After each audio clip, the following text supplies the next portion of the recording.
human misery, unhappiness, and problem. Because in the present state of humanity, although we think we are living in a very advanced state of human development, and we are in the postmodern civilization, the science and technology has achieved tremendous advancement, and the humanity can do almost everything whatever they wish to. But in spite of that, we have numerous challenges and problems. Taking humanity as a whole, the problem of violence, problem of insecurity, problem of fear, which bothers the humanity all the time. Particularly in these days, if we look upon the general state of affairs of the world, the violence, terrorism, domination,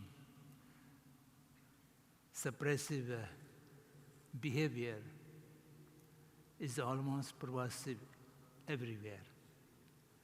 Particularly economic disparity and economic and other kind of exploitation by powerful to the less powerful is always a source of struggle and conflict.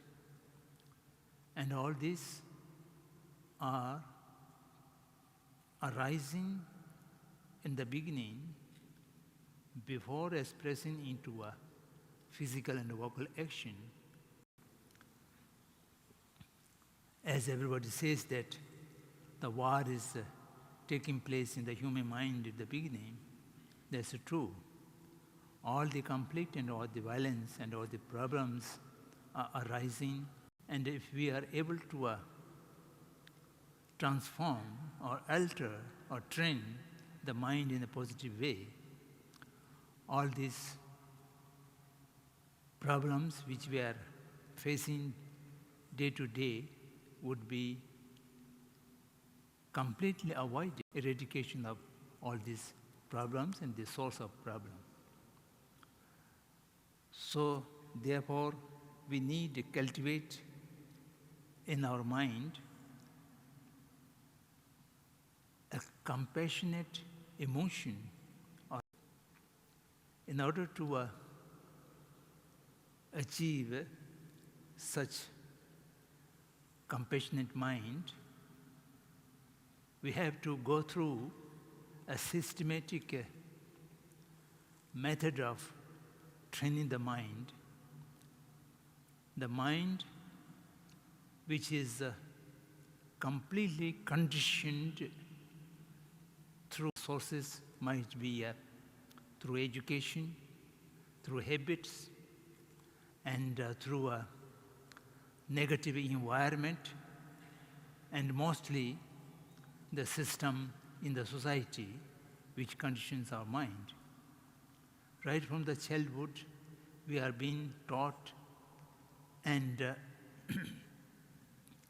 encouraged into a mindset of comparison and competition, through which we care for self much more than the others, and the equality between self and the other has been completely lost. And this is a malady or a kind of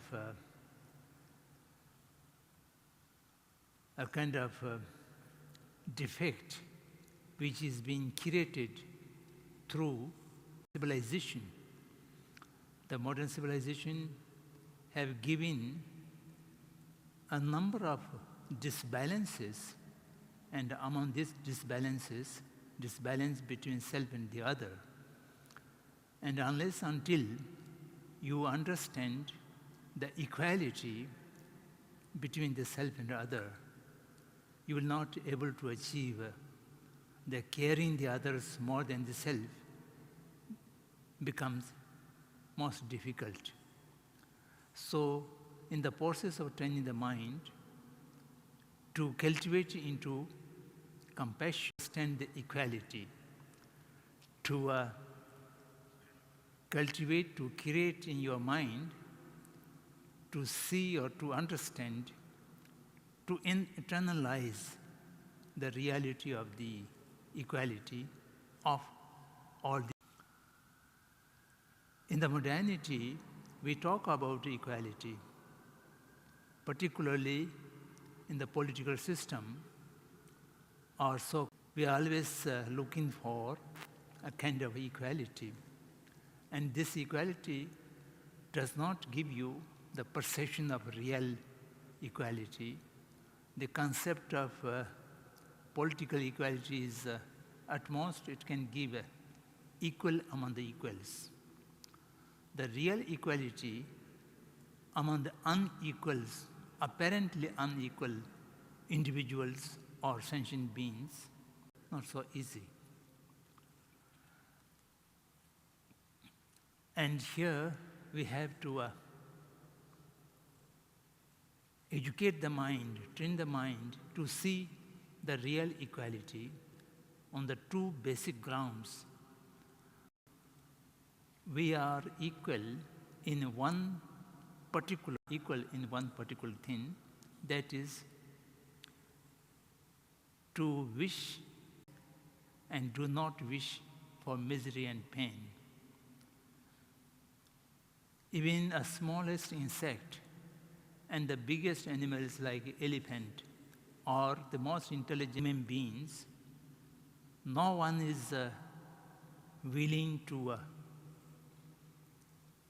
invite pain and misery.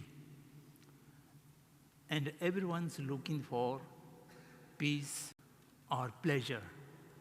So this is the basic nature of all conscious people or sentient beings. So this is one ground of equal of all.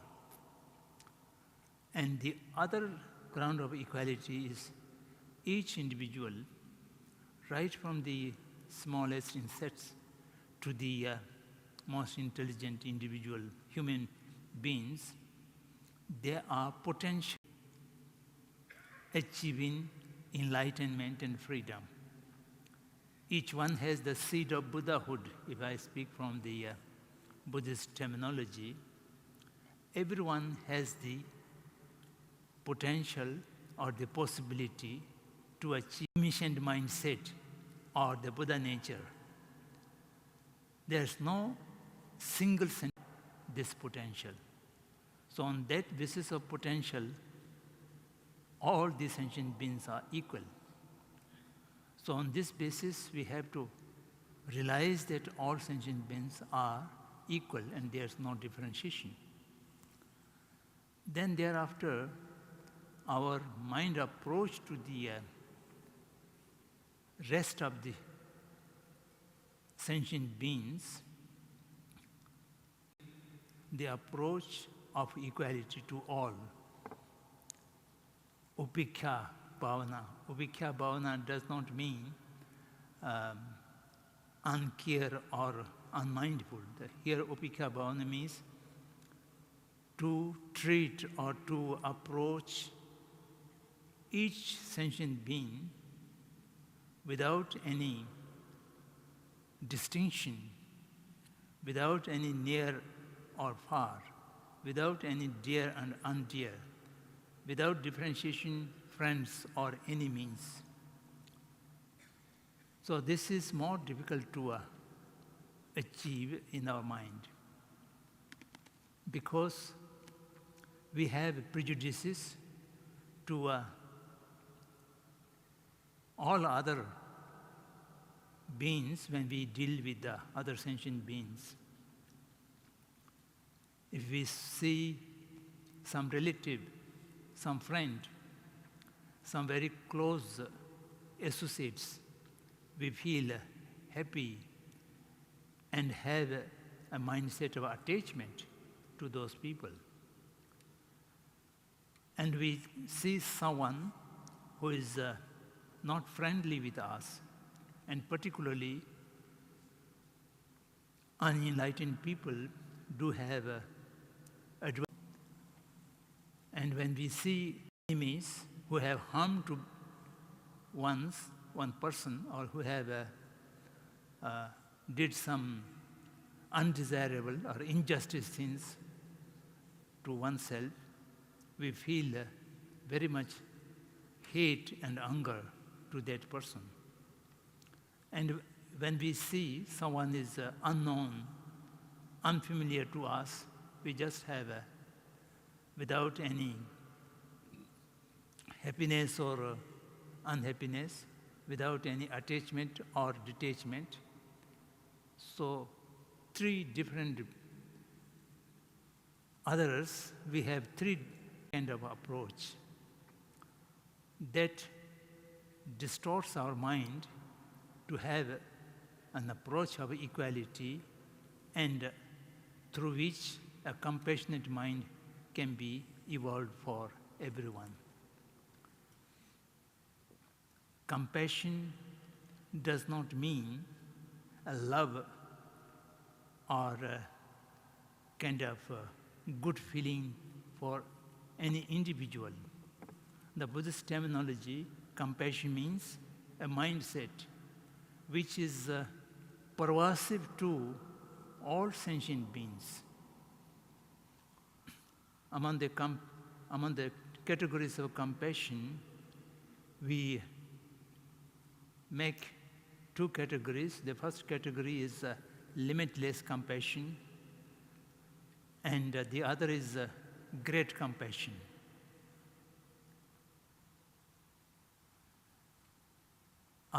Parmiya Karuna, Mahakaruna.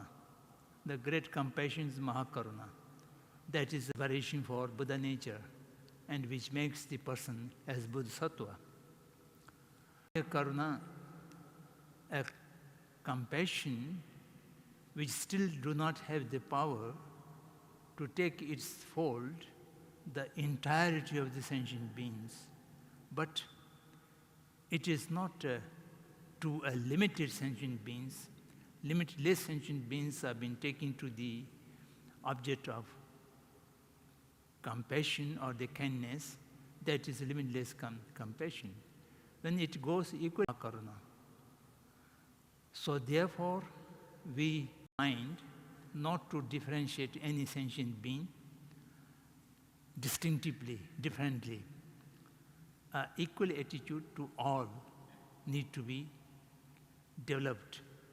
And if we are able to achieve that equal attitude can be transformed into a compassionate mindset. And compassionate mindset means seeing the suffering of that person and with great desire or willingness to remove that suffering. That is the real nature of. And in order to achieve such, mentioned before, first we have to achieve the equal mind to all sentients, their suffering as a reality, and a great enthusiasm to remove those suffering. And in order to that, we need to understand the nature of suffering as well. At this moment, we do not see the entirety of the as it is. We only see there are three different kind of misery: the misery, and the changing misery, and at the base of misery. There are three kind of miseries. We only see the misery, the dukkha. That means the pain, the wound, or the deaths are in reality apparent pain and misery. That's easy to understand. But second thing is the worldly pleasure. The entirety of the worldly pleasures are in reality not a pleasure, not a happiness, misery or changing pain. Because when it disappears. All of these are transitory and impermanence. The entire worldly pleasure is impermanence and transitory. In reality, one misery goes away and other misery begins. At that moment, we feel a kind of worldly pleasure. And that worldly pleasure is bound to go. And if we remain with that pleasure, it will never sustain itself. And since it is impermanence, and since it is transitory, it is bound to decay and disappear. By disappearance of this pleasure, itself is a pain. You can see someone dear and near is lost. We feel great pain. Although the dear and near person's presence is a temporary pleasure, but it is bound to come to an end. All the wealth, all the affluence, what you bound to decay, bound to diminish, and that is changing misery. And then the basis of changing misery is the conditioned mind or the conditioned body. Our mind, body, speech are entirely under the control of our karmic force and our mental defaultments, which are cause of karmic force. So as long as we are not get freedom from this bondage of karma and klesha in this cycle of birth, death, rebirth, so this samsaric cycle will never come to an end. So that is the basis of all misery. And this three basic misery of oneself is realized, then the person can understand the misery of others as well. And by understanding of this nature of misery and how it is painful, and thereby how the entire sentient beings are real, the object of our compassionate mind can be experienced and understood. So this is a way to train the mind into the into the nature of compassion. And of course, it can be applied to all the spiritual practices are applicable in the daily life. Any person who begins a spiritual journey shall have to be combined the daily living and spiritual journey. Unless and until your all day-to-day activity is converted into a spiritual practice or a facility to spiritual practice, you cannot progress in the path of spirituality. It's therefore all the daily activities, it may be social engagement, it may be serving the family, or it may be performing the larger universal responsibility, whatever it may be. For example,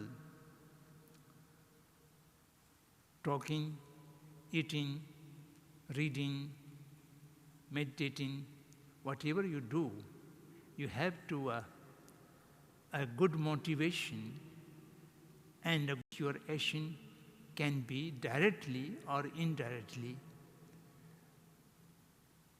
helping or assisting to the cultivating of greater compassionate mind or in positive emotions. So each vocal, physical, and mental activities shall have to be watched through a mindfulness, a consciously prepared mindfulness, That means all your physical worker and mental action or mental activities should not occur without noticing or noticing too late. So if you are able to work day-to-day, leading the life or activities which are completely under the observation of your greater awareness. Greater awareness means you do not do anything unawarely. That awareness is difficult to cultivate, and it also needs the 3 stages of training by which you will be able to achieve to remain aware or awake. That awakeness will be an observing mind. That observation will not miss any single point of your daily living or your activities, and thereby you would remain always mindful and conscious, and by which all the negativity can be reduced and eliminated, and all the positive can be developed or increased. Training of mind into compassionate one does not come in few days practice. It shall need to a permanent process of practice throughout the life, and perhaps it will continue life after life, and many births may be used for achieving the great compassionate mind. And once you achieve the great compassionate mind, you are in the path of a non-believer. Someone has not looking for achievement of Buddha nature or spiritual higher realm, yet as an ordinary human being, if you have some kind of compassionate mind, beings, your life would be much different and much better and much meaningful. Also impermanent, and whether I could complete my submission or not, I am aware that I shall have to stop my talking here, so that a little bit time could be left for your comments or observations. Thank you for your kind attention.